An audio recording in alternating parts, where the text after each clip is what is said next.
Hi, welcome along to Barbecue Life, the only YouTube channel dedicated to the aldi kamado. Today this video should have been a beautiful bone-in piece of pork shoulder, but it has turned into a massive fail. So I thought I would still do a short video and just explain to you where my problems came from and what my end result was.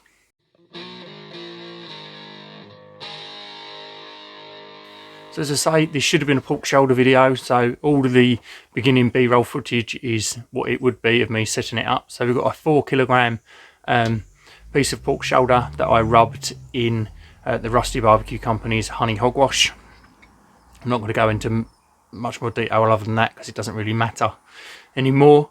The plan was to do an overnight cook, so I set my aldi kamado up as I would normally for a low and slow cook. One wax Woodie, made sure my charcoal took nicely, and put some other pieces on the top of that so I've got a nice burn through, and set it up for 110 degrees C, so it was actually sitting about 114. Dialed my vents in, so I went the rows of dots, as you can see, I went just under one row of dots, and then the top vent is just hardly open at all, and that gives you a really low temperature in the kamado. And this is exactly how I would normally set it up if I was doing a low and slow cook that I was downstairs keeping an eye on rather than in bed.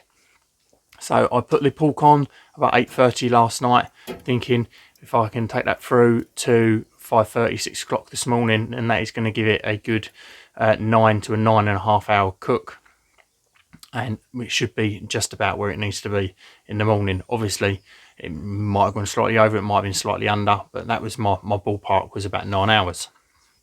So I've done that. I've come out before I've gone to bed, I've checked it, everything's still lit, we're still sitting steady at that temperature. I take the deflector plate out quickly, give the charcoal a quick blow, make sure that we've still got a glow going on in there and that it's not gone out before I've gone to bed. I've done all that, gone to bed, come back out in the morning, open the shack up, and we are sitting at 36 degrees C inside the meat, and the dome temperature is about 2 degrees. So it's completely lost all of its heat, so it must have gone out relatively early hours of the morning, probably somewhere around midnight, for the dome to completely come down to a nothing temperature. And the pork obviously never got up to a safe temperature. The temperature of it's probably dropped. I didn't set it up on an app or anything to keep an eye on the temperature or anything. I just wanted to just do it almost caveman style with no electronic aids, just to see how I went. So I don't know how long that pork's been sitting at 36 degrees, so that's had to go in the bin. And it's a real shame because it's a beautiful bone-in piece of pork shoulder. It's the first bone-in pork shoulder that I will have ever done. I've only ever done bone-out pork shoulder, so I've managed to pick this up from Morrison's when they were all on offer a little while ago, so it's a bit of a pain in the arse.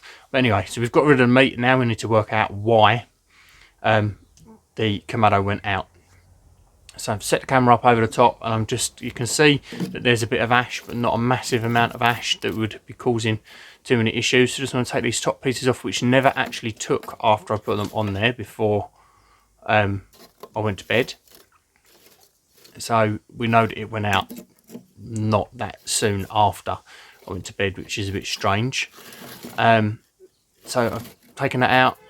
There's still plenty of the holes in the bottom of the grate where the air would come through. There's still plenty of room in those, so they're not clogged up with ash, which was my initial fault, was that ash had caused this. Where it can be a low and slow cook, what you can get is you can get an ash build up on the outside of the charcoal. There's not enough air movement in there for that ash to move off, so it kind of smothers itself out. But there's not enough ash there, and the holes are still free. So I've had a little think as to what this could be, and the only conclusion that I've come to is the fact that I shut the shack up last night, shut the main door and dropped the flaps down, so there's still a little bit of airflow in here, but I don't think it was enough. So I think maybe the smoke got caught in here, and it become overly smoky, so then it wasn't feeding enough oxygen in there. It was feeding its own already burnt air back in, and that is what put it out, because I didn't shut the shack down until I went to bed. and that is the point that I think we started to get issues. So I think if I'm ever to do an overnight cook again, maybe leave the bottom, it's like a barn door at the bottom, I'll show you. So maybe leave that open and shut the flaps down so that I've got airflow in. But I didn't want to leave it all open because I don't really trust my neighbours, to be honest. So I needed to shut it down because I don't want it being seen that it's left open overnight. But I think that's what it is. I think we just ended up sort of recycling bad air and then it stalled itself out, which is a bit of a pain in the arse. But I thought I'd still do the video, talk to you about the problems that I said, because I said when I first started this channel, if there are any fails, then I'm going to celebrate them and make sure that I tell people so that they don't end up with the same issue themselves. So if you like what we're doing here at Barbecue Life, then please do subscribe to the channel. Make sure you like the video and leave me a comment. If you've ever had this sort of issue before, make sure you leave me a comment and let me know what your issues were. Thank you very much for watching. Cheers.